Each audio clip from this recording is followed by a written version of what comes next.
वकालत की पढ़ाई करने वाले फारूक शेख की गिनती दिग्गज कलाकार के तौर पर कैसे होने लगी और अपनी पहली फिल्म के लिए उन्हें 5 साल बाद पेमेंट क्यों की गई? क्यों सबसे हटकर है फारूक शेख की लव स्टोरी? सारे सवालों का जवाब आज उनकी बर्थ एनिवर्सरी के मौके पर। दोस्तों, फारूक शेख की डेब्यू फिल्म गर्म हवा थी।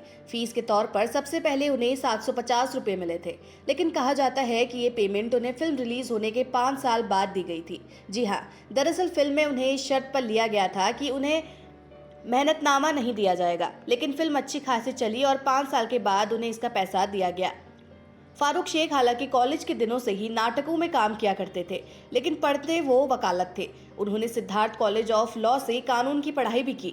उसके बाद कुछ समय तक उन्होंने वकालत भी की, लेकिन मन नहीं लगा और फिर उतर आए वो बड़े पर्दे पर पहचाने जाने लगे हिंदी सिनेमा की सबसे संजीदा कलाकार के तौर पर। वैसे उन्होंने टीवी सीरियल भी किए हैं, जिनमें श्रीकांत, चमत्कार और जी मंत्री जी शामिल है। पर्सनल लाइफ की बात करें तो फारूक शेख ने रूपा जैन से शादी की थी। दोनों की मुलाकात कॉलेज में हुई थी। पहली ही मुलाकात में दोनों एक दूसरे को भा गए। आप यकीन नहीं करेंगे, लेकिन 9 साल रिलेशनशिप के बाद दोनों ने शादी का फैसला किया था।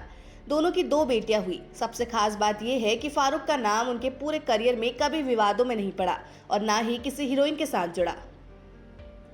कहा जाता है कि चश्मे बद्दूर, उमराव जान और नूरी जैसी फिल्में बॉलीवुड को देने वाले फारूक जितने अच्छे एक्टर थे, उतने ही अच्छे क्रिकेटर भी थे। उन्होंने भले ही अपने करियर के रूप में एक्टिंग को चुना हो, लेकिन क्रिकेट पर भी उनका बराबर फोकस रहता था। वो फिल्म की शूटिंग के साथ साथ क्रिकेट पर भी पूरा ध्यान देते थे। उस दौर में भारत के test match cricketer Vinoo Mankad हर साल सिर्फ 2 ही क्रिकेटरों को कोचिंग देते थे, जिनमें से फारूक भी एक थे। यंगिस्तान फारूक शेख की आखिरी फिल्म थी। शायद आपको ना मालूम हो, लेकिन ये फिल्म उनके निधन के बाद रिलीज हुई थी। जी हाँ, 28 दिसंबर 2013 को फारूक साहब ने दिल का दौरा पड़ने से इस दुनिया को अलविदा कह दिया था, जबकि फिल्म 2014 में रिलीज हुई थी। उम्मीद है कि फारूक शेख से जुड़ी रोचक जानकारी आपको पसंद आई होगी।